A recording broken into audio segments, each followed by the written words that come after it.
Give me the number! Please. No! We need to follow Marshall.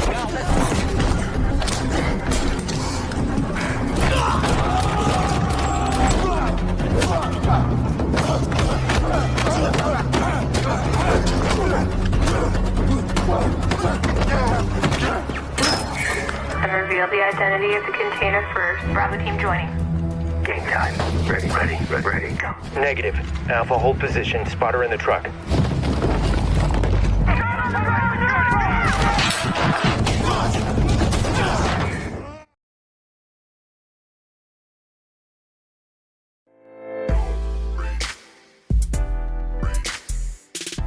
Halo Sobat Rebahan, ketemu lagi dengan Teh Yuli di sini. Gimana kabar kalian? Teteh doakan semoga kalian sehat-sehat selalu ya.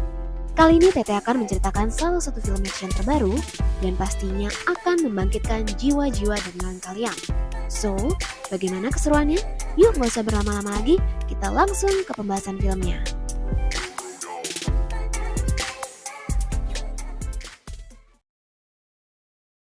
Washington DC tengah dihebohkan dengan adanya serangan terorisme yang akan dilakukan oleh warga negara Inggris keturunan Arab. Amin Mansur, pemilik dari perusahaan kontainer kargo pengiriman barang, lintas negara menjadi terduga pelaku terorisme. Pasukan khusus beserta CIA, FBI, DHS, dan militer swasta bekerja sama melakukan pencarian bom. Menurut informasi, bom tersebut telah dikirim melalui transportasi laut menuju pelabuhan Virginia. Agen khusus DHS atau Departemen Keamanan Dalam Negeri bernama Lomax memimpin operasi penyergapan di pelabuhan Virginia yang berakhir dengan kegagalan. And reveal the identity of the container first. Bravo team joining. Game time. Ready. Go. Negative. Alpha, hold position. Spotter in the truck.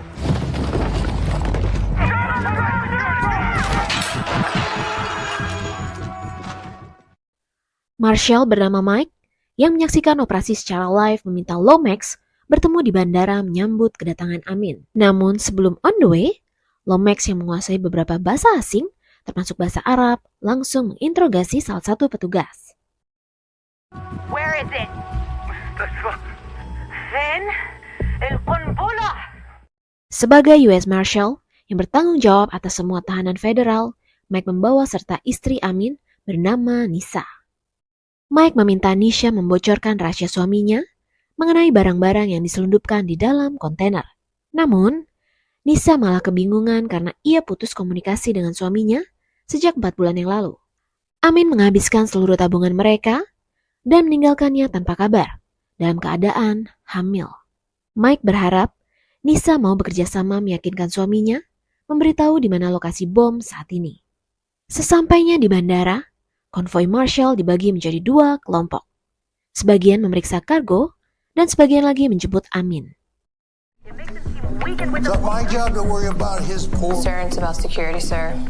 Sempat terjadi perdebatan antara Mike dan Lomax. Mike merasa heran kenapa Lomax mengalihkan Amin dari pangkalan udara militer ke bandara tua. Tak lama kemudian, anggota FBI bernama Letnan Harris tiba bersama Amin.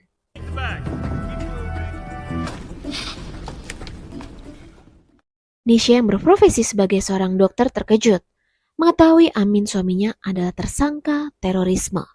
Melihat sang istri di depan mata, Amin langsung meminta maaf atas semua tindakannya. Akan tetapi, Nisha yang kecewa melampiaskan amarahnya dan memaksa Amin buka mulut mengenai bom yang dimaksud. Meskipun merasa bersalah, Amin tetap kekeh pada pendiriannya. Sebab ia melakukan itu untuk balas dendam atas kematian putra sulung mereka.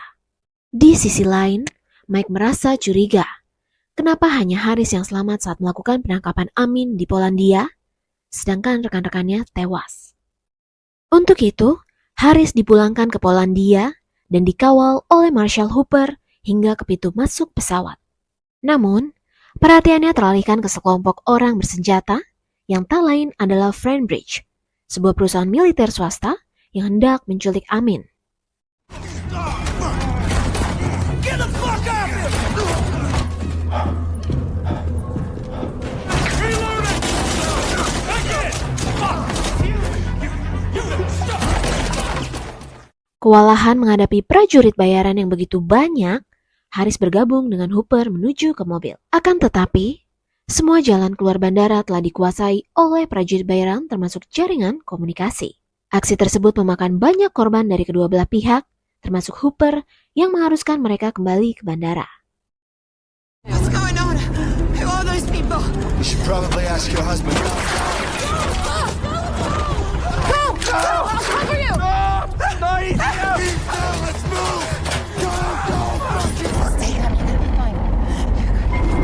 Okay, back to the terminal. Grenade, brace!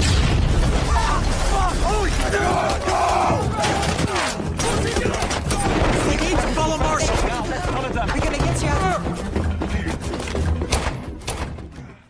Selanjutnya kita beralih ke Jackson, di mana ia memerintahkan anak buahnya untuk segera menemukan Amin sebelum presiden melakukan pidato kenegaraan.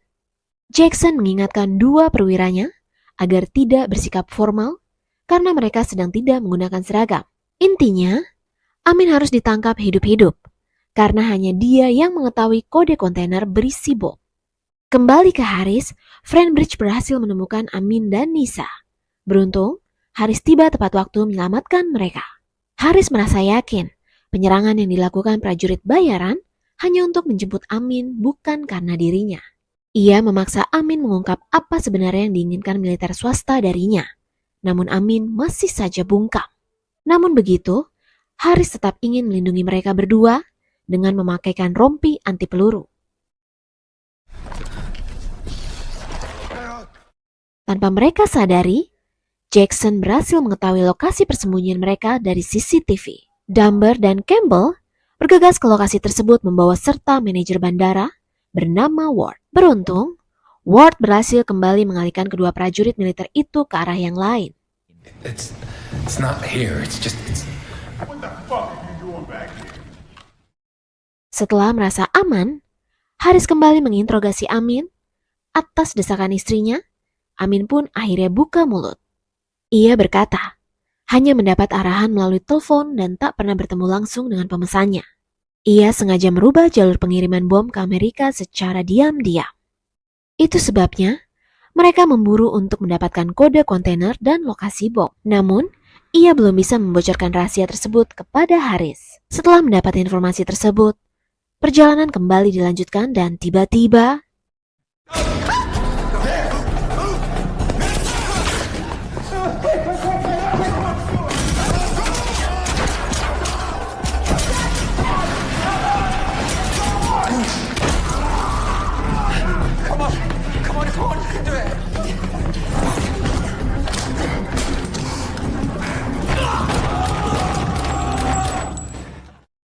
untungnya mereka berhasil ke tempat aman, di mana Marshall, CIA, dan DHS berada.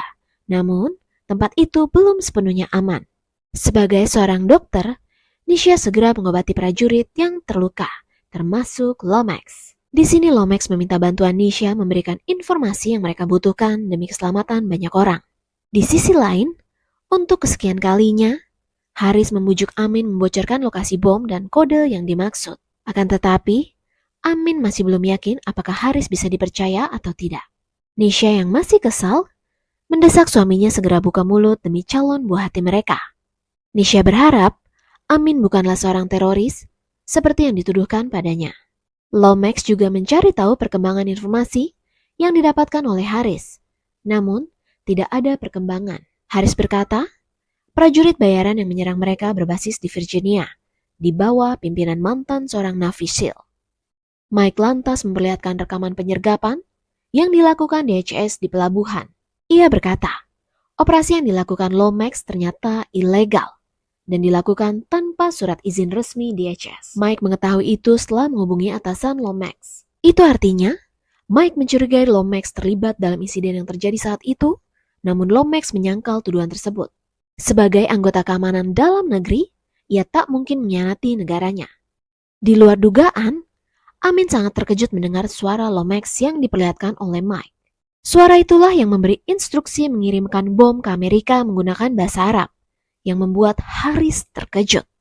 Amin berkata bahwa bom tersebut sudah berada di bandara ini dan bahkan Lomax mengetahuinya. You sure about this? Hands up.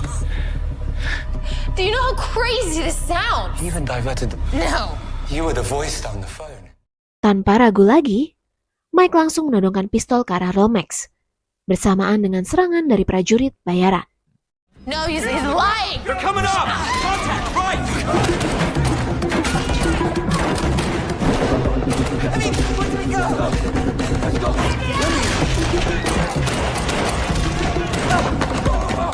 Hold it right there!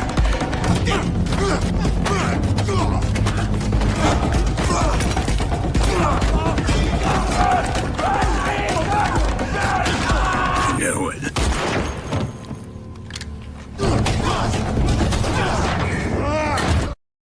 Terungkaplah fakta bahwa Lomax adalah dalang di balik semua itu, dan ia juga memimpin operasi pembelotan. Meskipun Lomax mengetahui pengiriman bom, namun ia masih membutuhkan kode kontainer dari Amin. Untuk itu, interogasi dan penyiksaan dilakukan agar Amin mau memberitahu kode tersebut.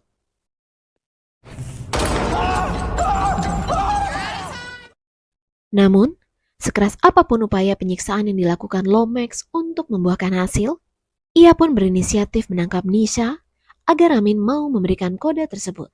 Kita beralih ke Haris. Tewasnya Mike dan anggota lainnya membuat Haris harus bekerja keras menyelamatkan Amin dan istrinya. Namun, menghadapi perwira Campbell bukanlah hal yang mudah. Setelah bersusah payah berjuang, Haris berhasil membunuh Campbell, lalu menyamar sebagai prajurit bayaran. Ia berpura-pura menangkap Nisha dan membawanya ke hadapan Lomax. Don't tell them anything! Give me the number. Please. Pada akhirnya, Amin pun menyerah dan memberitahu kodenya demi keselamatan istri dan calon buah hatinya. Kemudian, Lomax memaksanya membuat pernyataan palsu, seakan-akan Amin adalah seorang terorisme. Setelah mendapatkan videonya, Lomax langsung membunuh Amin dan meninggalkannya. Tak tinggal diam, Haris langsung menghabisi anak buah Lomax dan segera menyusulnya. Naas, penyamarannya terbongkar saat bertemu Dumber dan inilah yang terjadi.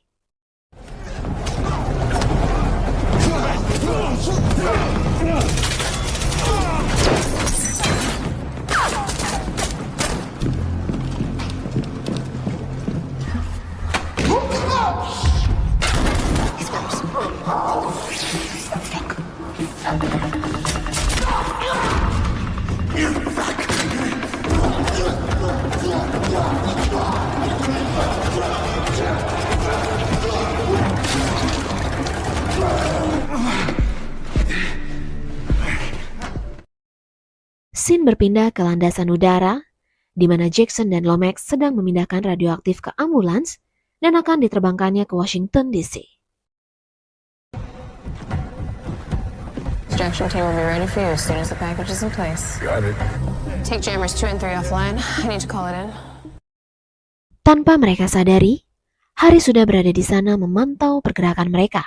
Ia segera melapor ke atasannya, Laksamana Holland, dan meminta bantuan dan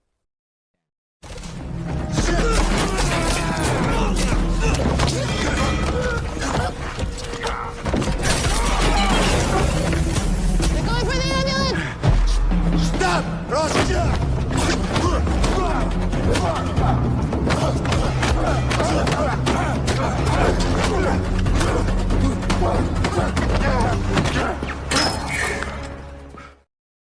setelah melumpuhkan Jackson, Haris bergegas mencari Lomax di dalam pesawat.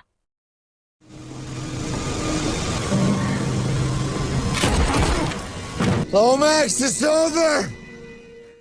Tak ada pilihan lagi, Lomax yang kini seorang diri pada akhirnya menyerah. Hands up! Hands up! Keep him up! Hands where I can see him! Lying. Get her out of here. Let's move. Ternyata mereka adalah pasukan FBI yang dikirim oleh Laksamana Holland membantu Haris. Dan ceritanya pun selesai. Oke Sobat Rebahan, bagaimana filmnya? Lumayan seru kan?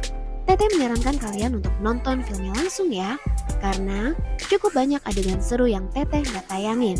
Akhir kata dari Teteh, jaga kesehatan selalu dan terima kasih sudah menonton video ini. Oh iya, jangan lupa untuk subscribe dan nyalakan loncengnya ya, agar tidak ketinggalan update terbaru dari Sekilas Sinema.